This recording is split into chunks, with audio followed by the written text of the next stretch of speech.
ज्योति अपनी ननंद रूही के साथ रहती है। रूही कॉलेज में पढ़ती है।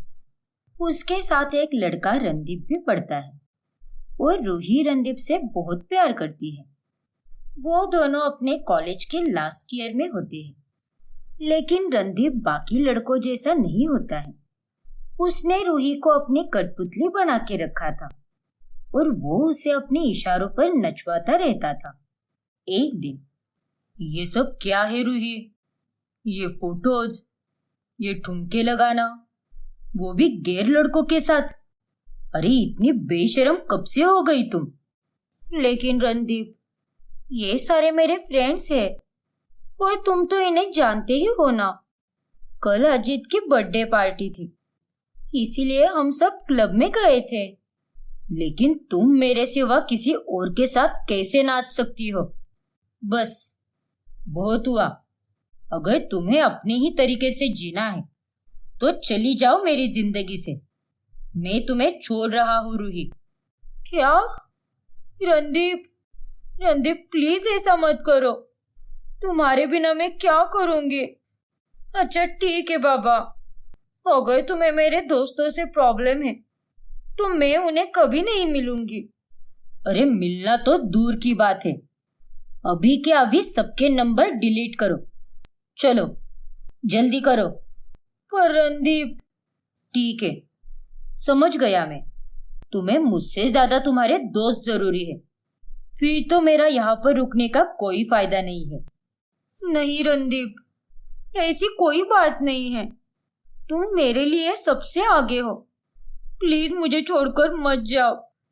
मैं अभी के अभी सबके नंबर्स डिलीट कर दूंगी। ठीक है, और सोशल मीडिया के फोटोज भी, उन्हें भी डिलीट कर दो। ठीक है। फिर रूही अपने सारे दोस्तों के फोन नंबर्स और फोटोज को डिलीट कर देती है और उसके बाद ही रणदीप उससे अच्छे से बात करने लगता है। ऐसे ही एक रात, रणदीप, मुझे बहुत नींद आ रही है, क्या हम कल सुबह बात कर सकते हैं क्या? अच्छा जी, अब मुझसे बात करते समय ही तुम्हें नींद आ रही है? यार रणदीप, कॉलेज के बाद तुम मुझे टाइम ही नहीं देते और फिर अभी टाइम मिलने पर तुम मुझसे बात करते हो। तुम मेरे लिए टाइम क्यों नहीं निकालते? ज्यादा बकर बकर मत करो और कब फोन करना चाहिए और कब नहीं, ये तुम मुझे मत सिखाओ। मैं जब चाहे तब तुम्हें फोन करूंगा और तुम्हें एक अच्छी गर्लफ्रेंड बनकर मेरा फोन कॉल उठाना ही होगा, फिर चाहे वो आधी रात ही क्यों ना हो। और अगर तुम्हें अभी भी फोन रखना है तो रखो, मुझे कोई फर्क नहीं पड़ता। आज के बाद तुम्हें कॉल ही नहीं करूंगा मैं। कोई जरूरत नहीं है तुम्हें मुझसे बात करने की। नहीं रणदीप, तुम इतनी जल्दी नाराज क्यों हो जाते हो यार? मैं तो बस ऐवे ही कह रही थी। अच्छा ठीक है, करो मुझसे बातें। मैं रात भर जागने के लिए तैयार हूँ।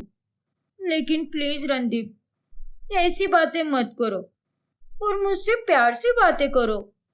तभी ज्योति को प्यास लगती है और वो नींद से उठकर रसोई में पानी लेने जाती है और तभी उसे रूही के कमरे में से उसकी आवाजें आने लगती है। अरे ये क्या? रूही इतनी रात गए किससे बात कर रही है? रात के 2 बज रहे हैं। फिर ज्योति रूही के कमरे में चली जाती है और तभी रूही डर के मारे रणदीप का फोन कॉल कट कर देती है। क्या हुआ भाभी? आपको देखकर मैं कितनी डर गई। और ऐसे अचानक से कमरे में कौन आता है? आई एम सॉरी रूही, लेकिन तुम्हें डराने का मेरा कोई इरादा नहीं था। लेकिन तुम इतनी रात गए क्यों जग रही हो? और कौन है फोन पर? किससे बतिया रही थी तुम? वो ना भाभी, वो संध्या थी। संध्या मेरी सहेली। वो क्या है ना, कल से यूनिट टेस्ट शुरू होने वाला है, इसीलिए इकोनॉमिक्स के कुछ आंसर चाहिए थे मुझे। अब इतनी रात गए मैं संध्या के पास तो नहीं जा सकती ना, इसीलिए फोन कॉल करके ही मैं अपने सवाल के जवाब ले रही थी। अच्छा, ऐसी बात है क्या? हाँ भाभी। ठीक है, ऑल द बेस्ट अपने टेस्ट के लिए। अच्छे से लिखना पेपर। हाँ भाभी, आप बस मुझे कल सुबह दही शक्कर खिला देना। अरे ये भी कोई बोलने वाली बात है क्या? तुम मेरी छोटी बहन जैसी हो। मैं जरूर खिलाऊंगी तुम्हें, और माता रानी का प्रसाद भी दूंगी। कल सुबह मंदिर जाने वाली हूँ मैं। ठीक है भाभी, थैंक यू सो मच। चलो, गुड नाइट। अब जल्दी सो जाओ। हाँ भाभी, गुड नाइट। फिर ज्योति वहां से चली जाती है और उसके जाते ही रूही राहत भरी सांस लेती है और फिर से रणदीप को कॉल करती है। वो उस बेचारी को सुबह के 4 बजे तक जगाए रखता है और उसकी वजह से अगले दिन रूही को काफी परेशानी होती है। फिर एक दिन रूही कॉलेज में एक फंक्शन में शॉर्ट ड्रेस पहन कर आती है। तभी, रणदीप, कैसी लग रही हूँ मैं? ये कलर तुम्हारा फेवरेट है ना? मुझे पता है, इसीलिए मैंने ये ड्रेस पहनी है। रूही, ये ड्रेस तुमने मुझे दिखाने के लिए पहनी है या फिर पूरे कॉलेज को? ये तुम कैसी बातें कर रहे हो रणदीप? ऑब्वियसली तुम्हारे लिए पहना है ये ड्रेस। लेकिन मुझे तो ऐसा नहीं लग रहा। हर रोज तुम कॉलेज को शॉर्ट कपड़े पहनकर ही आती हो। अरे क्या जरूरत है? मैं तुम्हें चाहता हूँ बस है उतना ही। कल से तुम कॉलेज में अपने बदन को ढक कर आया करोगी। और हाँ, ये लंबे बाल ये भी कटवा दो और सिंपल सा हेयर कट रखो। ज्यादा शाइनिंग मारने की कोई जरूरत नहीं है। लेकिन रणदीप, ये तुम्हारा लेकिन मुझे बिल्कुल भी नहीं पसंद। जाओ, अगर तुम्हें मेरी कोई बात नहीं सुननी और अपने उसूलों से ही रहना है तो रहो। मैं कोई दूसरी लड़की देख लेता हूँ, शायद मेरे लिए वही सही रहेगा। नहीं रणदीप, ऐसी कोई बात नहीं है। अगर तुम्हारी खुशी इसी में है कि मैं पूरे बदन ढककर कपड़े पहनूं और छोटे और सिंपल बाल रखूं, तो मैं तुम्हारी खुशी के लिए वो भी करने के लिए तैयार हूँ। अरे वाह, ये हुई ना बात। बड़ी जल्दी मान गई तुम। रूही ऐसी ही रणदीप की कठपुतली बनकर बस उसके तौर तरीके से जीती है। रूही उसके लिए हेयर कट करके कपड़ों का स्टाइल भी बदल देती है और उसमें आए अचानक से बड़े बदलाव को देखकर उसकी माँ वर्षा, भैया मिथिल और भाभी ज्योति चकित रह जाते हैं। अरे वाह रूही बिटिया, क्या बात है। लेकिन जब हम बोल रहे थे तब तो तेरे कानों में हड़ताल थी, लेकिन अब तो तूने अपने आप ही तेरा होलिया बदल दिया है। हाँ रूही, ये बदलाव अचानक कैसे आया? अरे जैसे भी आया हो, लेकिन मेरी बहन तो इसमें भी अच्छी लग रही है। देखो रूही, तुम्हें जैसे रहना है रहो, जो पहनना है पहनो, और जो भी हेयर स्टाइल रखनी है वो तुम रख सकती हो। हमारी तरफ से कोई रोक टोक नहीं है। खैर, जो भी हो, लेकिन मेरी बेटी तो इसी होलिये में अच्छी लग रही है। मैंने ये मेकओवर इसीलिए किया है क्योंकि मैं अपने पुराने लुक से बोर हो चुकी थी। अगर मैं अभी ये सब नहीं करूंगी तो फिर कब करूंगी? और फिर शादी होने के बाद तो किसे पता, मुझे मेरे ढंग से रहने को ना मिले तो? क्यों, शादी के बाद क्यों नहीं? अरे तुम्हारे पति को तुम्हें जैसे रहना है वैसे ही रहने देना चाहिए, जैसे तुम्हारे भैया मुझे रहने देते हैं। और ऐसे पति से शादी क्यों ही करनी है जिसके साथ आपको उसकी इच्छा के अनुसार रहना पड़े। हाँ भाभी, वो बात भी है। अच्छा, मैं कॉलेज के लिए लेट हो रही हूँ। Bye everyone.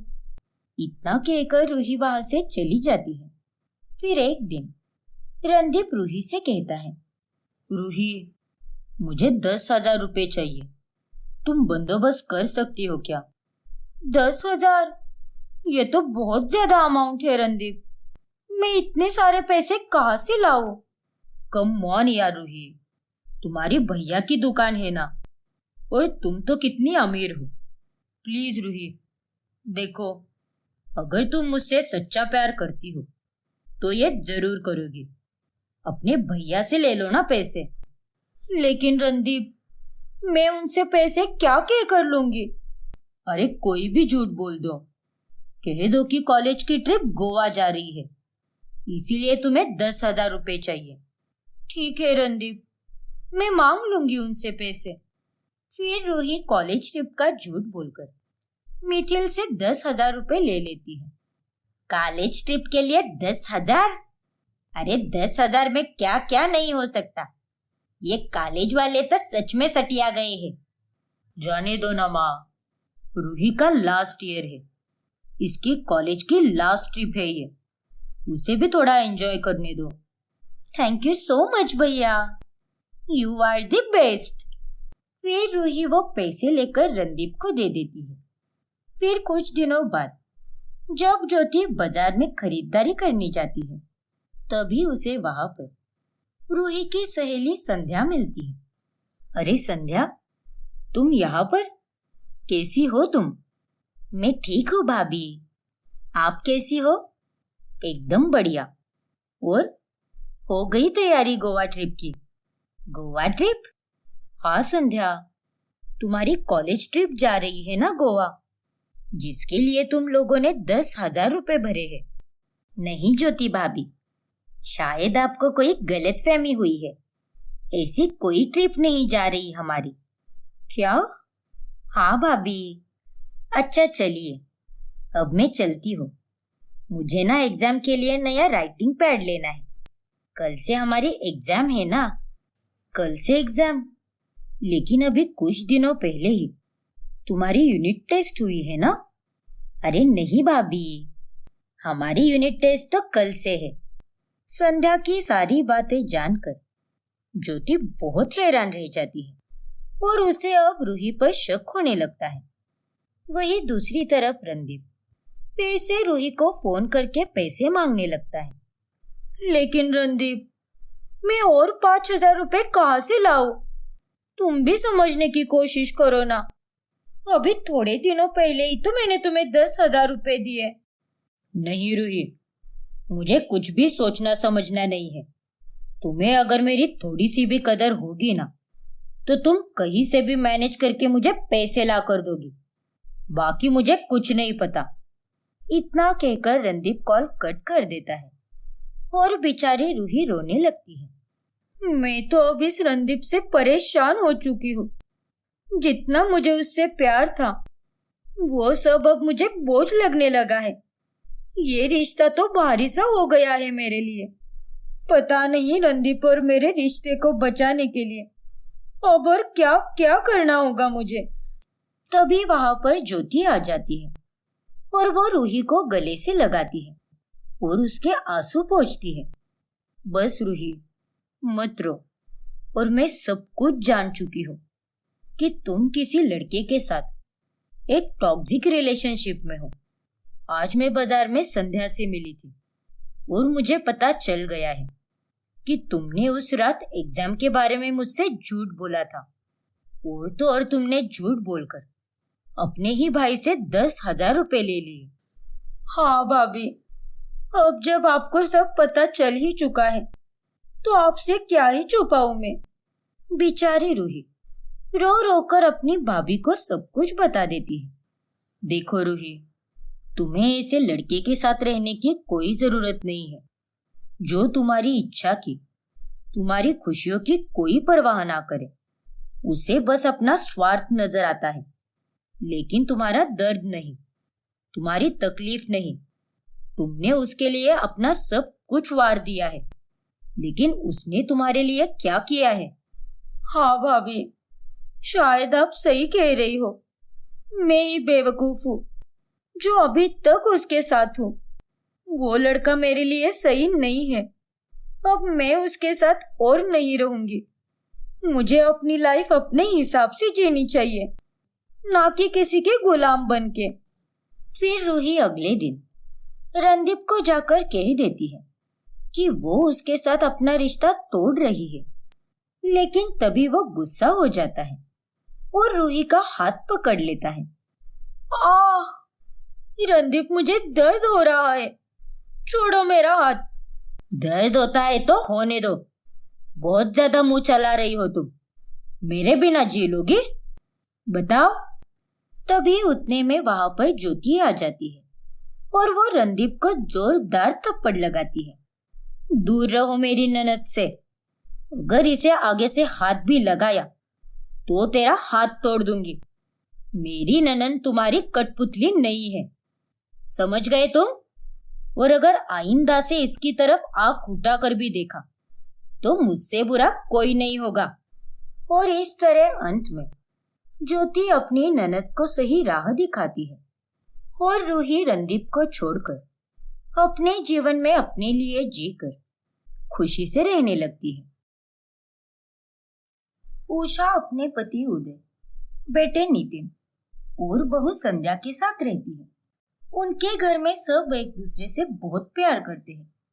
एक दिन की बात है, जब संध्या की तबीयत खराब होती है तभी उषा घर का सारा काम करने लगती है। उसे रसोई में काम करते हुए देखकर उसकी पड़ोसन बन्नो खिड़की के पास आकर कहती है, अरे उषा बहन, तुम आज यहाँ रसोई में ऐसी क्या नौबत आ गई जो एक बहू के होते हुए सास को रसोई में खाना बनाना पड़ रहा है?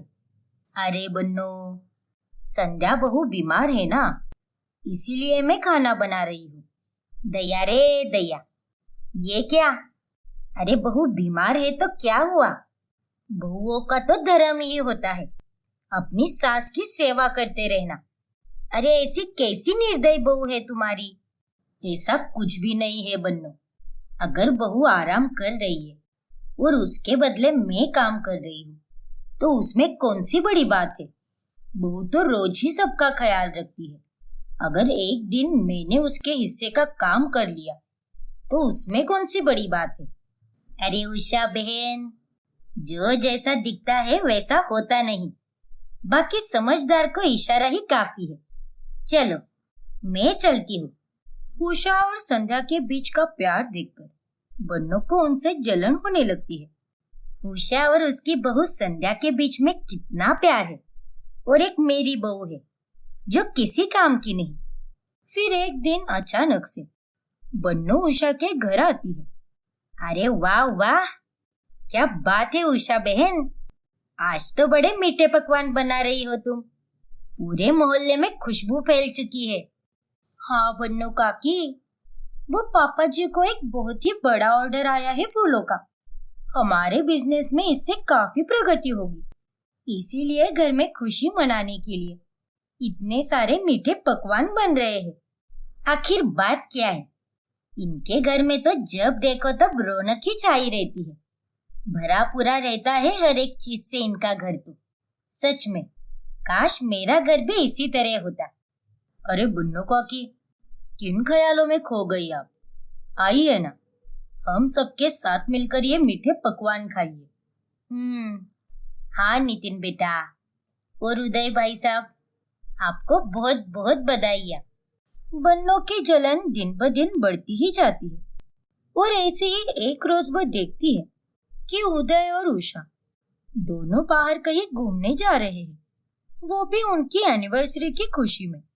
नहीं, मैं इतनी नाखुश और ये सब इतने खुश, ऐसा नहीं हो सकता। उषा बहन बहुत किस्मत वाली है जो उन्हें उदय भाई साहब जैसा पति मिला, और यहाँ पर मैं हूँ। मुझे तो ये भी याद नहीं कि रोमी के पापा मुझे पिछली बार कहाँ पर घुमाने ले गए थे।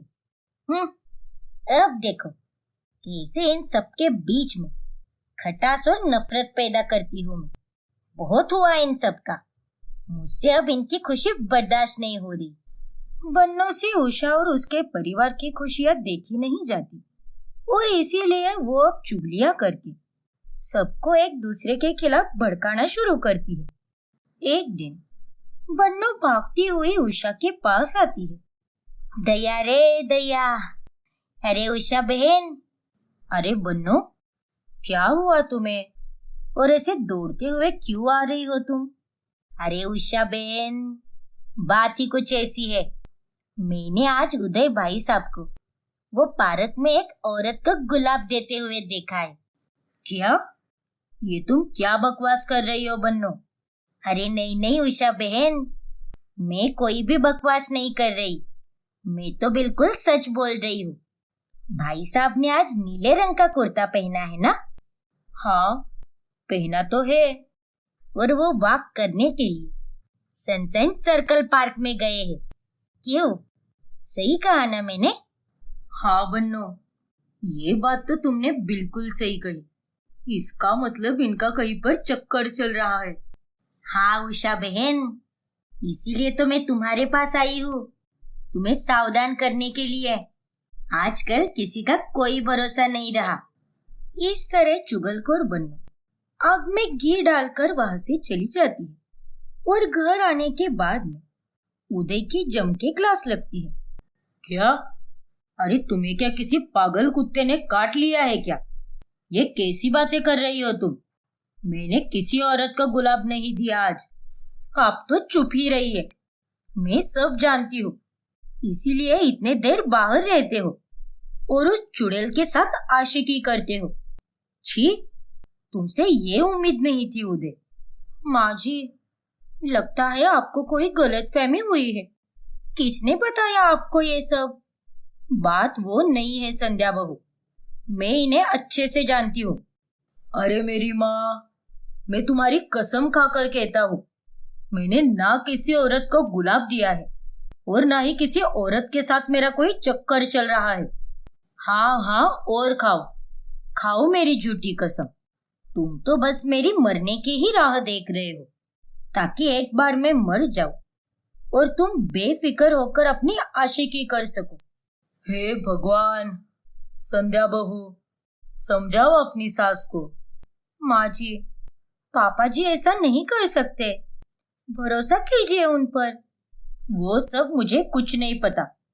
और आप एक बात कान खोलकर सुन लो, कल से मैं भी तुम्हारे साथ पार्क में चलूंगी और तुम जहां कहीं भी जाओगे मुझे वीडियो कॉल करोगे, समझे तुम? अरे चुप हो जाओ। और ये क्या जबरदस्ती है? तुम्हें जो सोचना है सोचो, मुझे कोई फर्क नहीं पड़ता। मैं तुम्हारा कोई गुलाम नहीं हूं जो तुम्हारे इशारे पर चलकर अपनी जिंदगी जीऊंगा।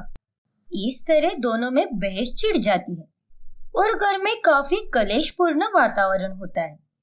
ये सब देखकर बन्नो को बड़ी खुशी होती है। फिर एक दिन वो संध्या को बाजार में मिलती है।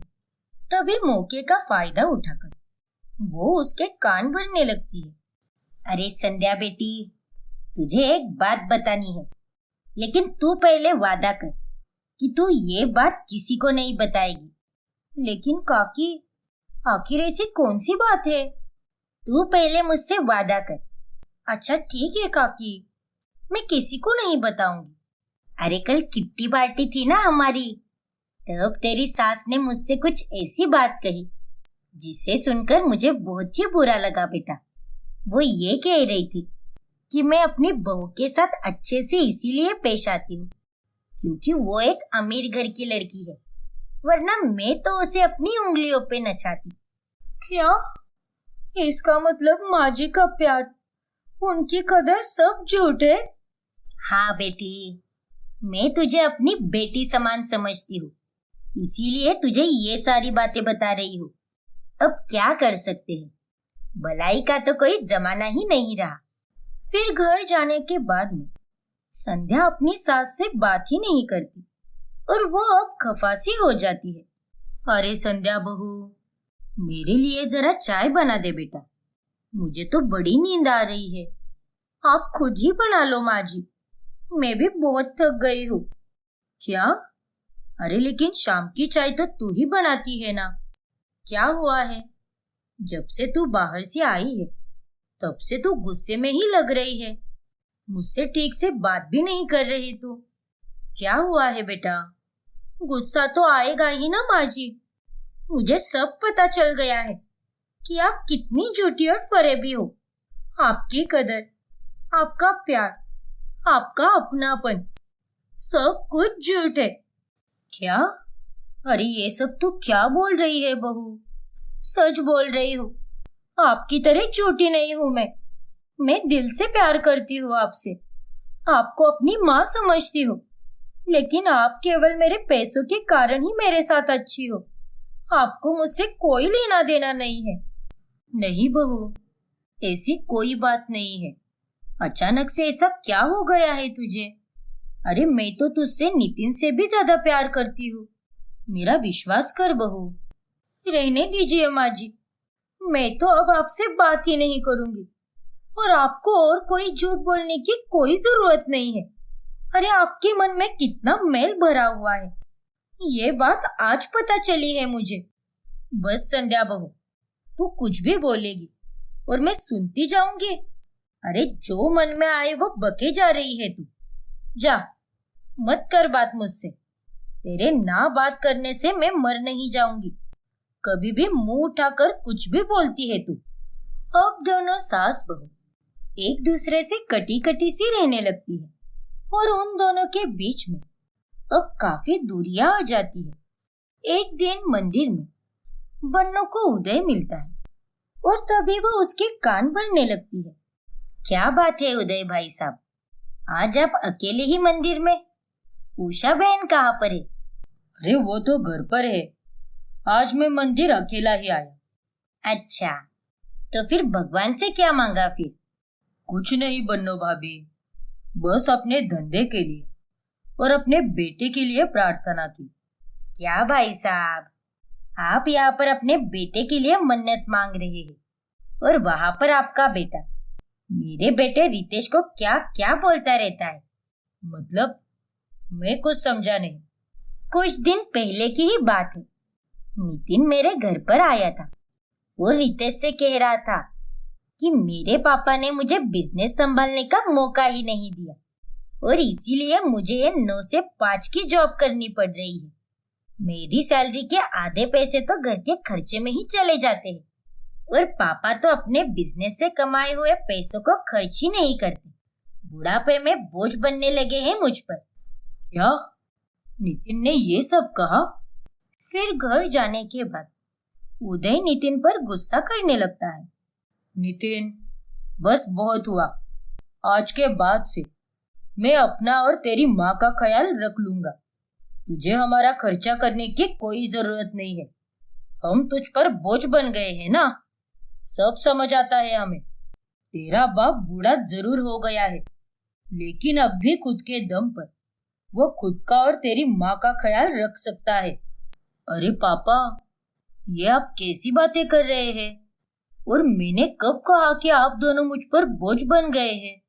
झूठ मत बोल नितिन, मैंने कभी नहीं सोचा था कि तू इतनी जल्दी हमें पराया कर देगा। जो परिवार एक वक्त पर इतना खुशहाल था, आज उसमें बन्नों की वजह से झगड़े हो रहे थे।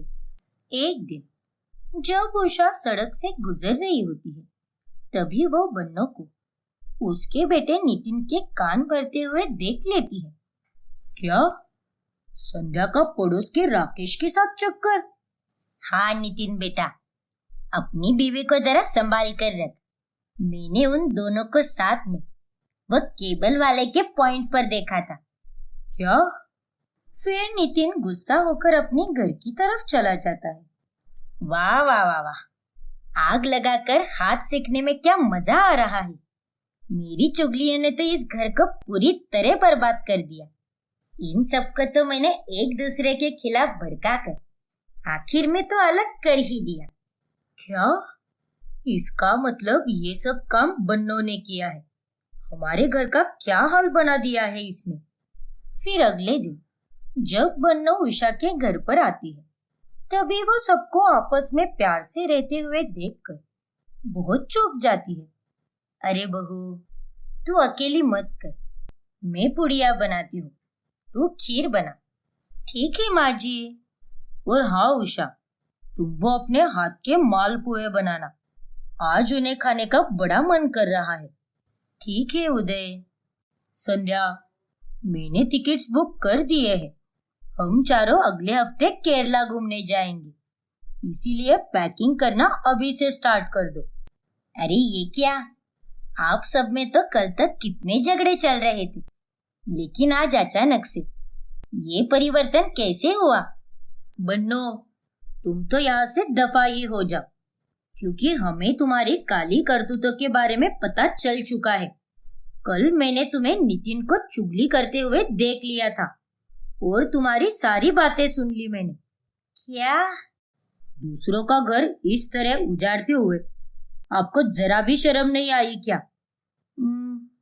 माफ कर दो मुझे, मैं वो जलन के मारे ये सब कर बैठी। अरे दूसरों से जलने से अच्छा तो यही है ना कि खुद के घर के रिश्ते नातों को सुधारो।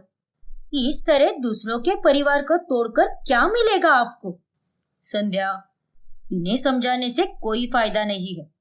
चलिए निकलिए यहाँ से और आइंदा से हमारी घर की तरफ आंख उठाकर भी मत देखना। लेकिन बेटा, नितिन ने जो कहा वो सुना नहीं क्या आपने? चलती बनो यहाँ से, और दोबारा अगर यहाँ पर आई तो टांगे तोड़कर हाथ में दे दूंगी। नालायक बेशरम औरत। उषा बन्नों को अपने घर से निकाल देती है और उसकी पूरे मोहल्ले में बहुत बदनामी होती है, और उस दिन के बाद से उससे कोई भी बात नहीं करता। वही अब उषा और उसका परिवार फिर से खुशी से साथ रहने लगता है। ईशिता की शादी अजित से होती है। ससुराल में अजित की माँ शोभा, पिता केशवनाथ और छोटी बहन हेतल होती है। ईशिता एक मॉडर्न जमाने की लड़की होती है, लेकिन उसके सास ससुर बहुत ही सख्त किस्म के लोग होते हैं। एक दिन की बात है, करवा चौथ का त्योहार नजदीक होता है। ओ ईशिता बहू, कल करवा चौथ है। अपने पति की लंबी उम्र के लिए तुम्हें व्रत रखना होगा, समझ गई ना? लेकिन माँ जी, मैं ये व्रत नहीं रखूंगी। क्या? हाँ माँ जी, मुझे दिन भर भूखा नहीं रहा जाता। अगर मैं व्रत नहीं रखूंगी तो इसका मतलब ये थोड़ी है कि मैं अजित की लंबी उम्र की प्रार्थना नहीं करती। मैं उससे बहुत प्यार करती हूँ माँ जी, लेकिन उसके लिए मुझे भूखा नहीं रहना। अरे कलमुई, तुझे क्या पता रीति रिवाजों के बारे में? तुझ जैसी लड़की तो यही कहेगी। माँ जी, मुझे रीति रिवाज और हमारे भारतीय संस्कृति की पूरी जानकारी है, लेकिन मैं ये व्रत नहीं रखूंगी। ओ बहुरानी, ज्यादा मुंह मत चलाओ और तुम्हारी सास जैसा बोल रही है वैसा ही करो। लेकिन पापा जी, मुझे कुछ नहीं सुनना, और मैंने कह दिया सो कह दिया। ठीक है पापा, अगर ईशिता ये व्रत रखेगी तो मैं भी उसके लिए व्रत रखूंगा। सिर्फ ईशिता ही क्यों अकेली भूखी प्यासी रहे भला? मैं भी उसकी लंबी उम्र की कामना करता हूँ। अरे नालायक निकम्मे लड़के, तेरी अक्ल क्या घास चरने गई है क्या?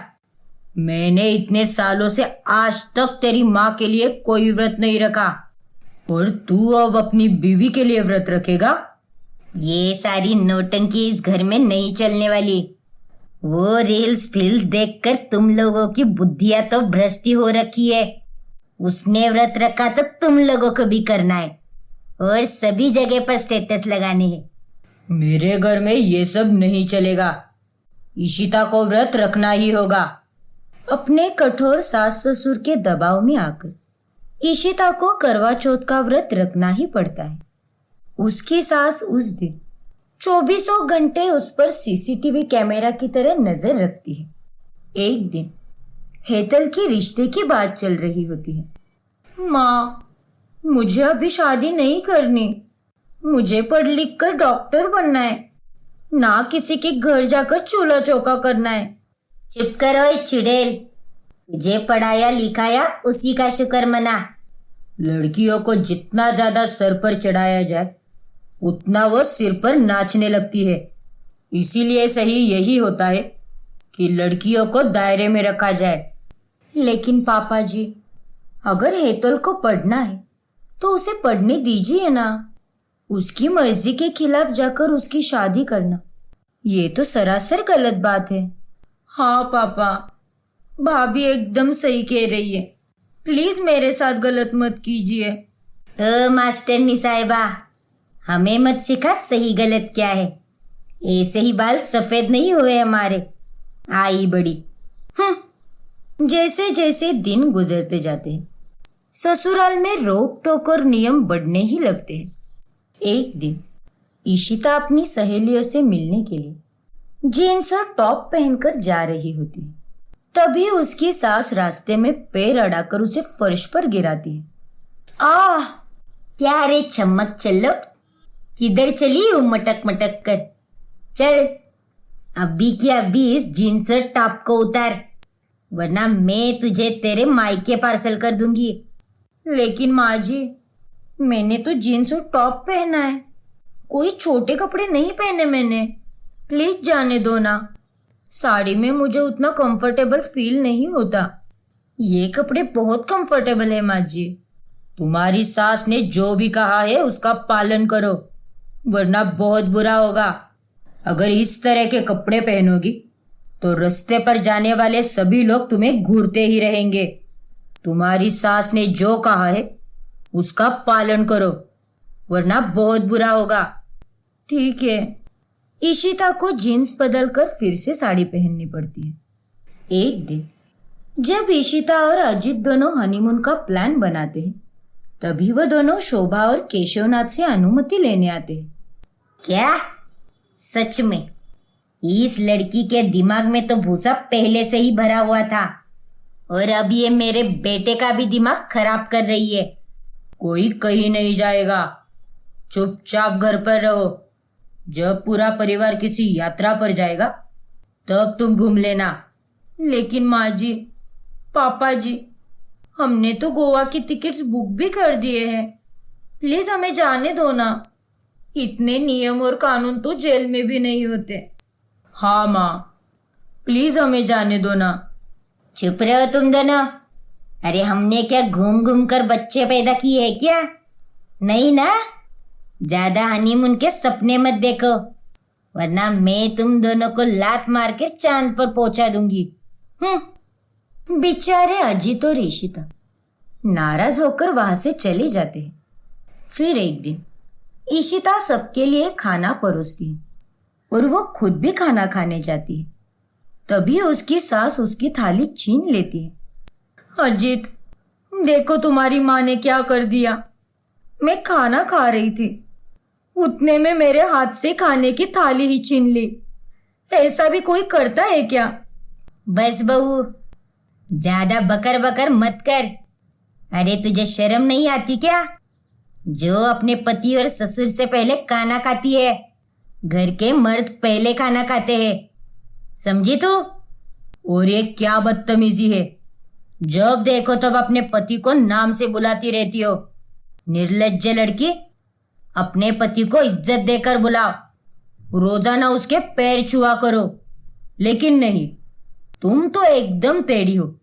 अगर तुम्हें इस घर में रहना है तो हमारे नियमों से रहना होगा, और अगर तुम्हें यहाँ रहना इतना ही नापसंद है तो चलती बनो यहाँ से।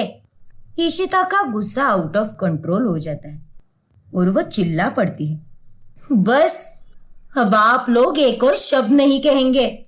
अरे कितना अनुशासन करोगे, घुटन महसूस होने लगी है अब मुझे यहाँ पर। अजित, मैं तुमसे बहुत प्यार करती हूँ, लेकिन मैं ऐसे ससुराल में नहीं रह सकती जो किसी कैद खाने से कम नहीं। ईशिता, मेरी भी लाइफ है, मैंने आपकी हर बात मानी, लेकिन अब पानी सर के ऊपर जा चुका है।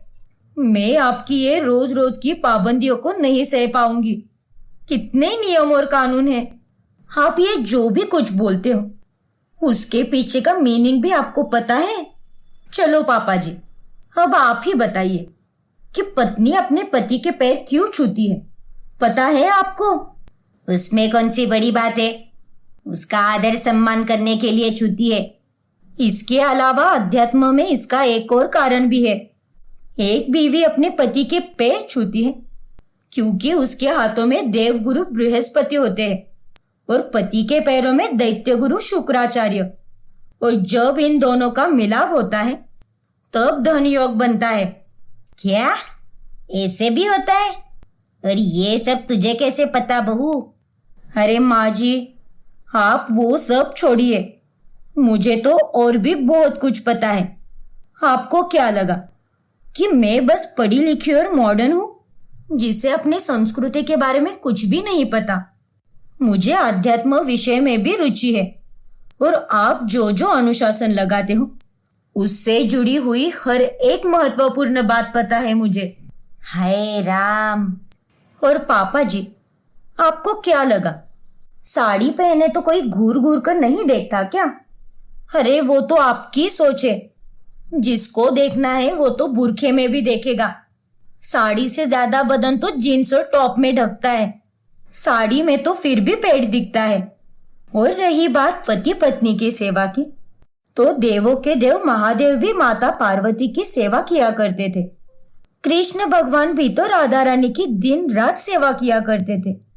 तो अगर मेरे पति ने मेरे लिए व्रत रखने की इच्छा जताई तो इसमें गलत बात क्या है? और अगर मैंने अपने पति के पहले खाना खा लिया तो उसमें कौन सी बड़ी बात है? सच तो यही है कि आपके सारे नियम कानून बेबुनियाद है और सरासर गलत है।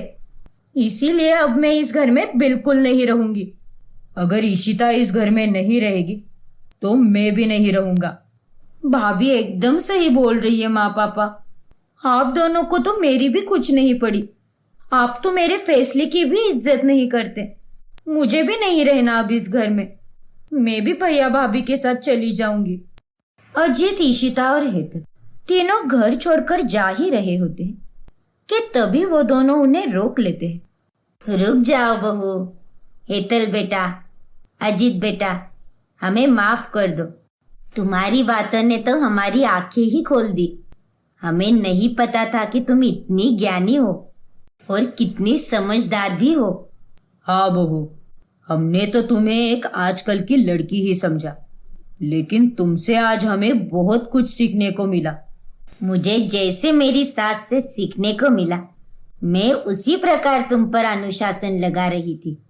लेकिन मैं तुमसे वादा करती हूँ कि आज के बाद इस घर में किसी पर कोई अनुशासन नहीं लगाया जाएगा।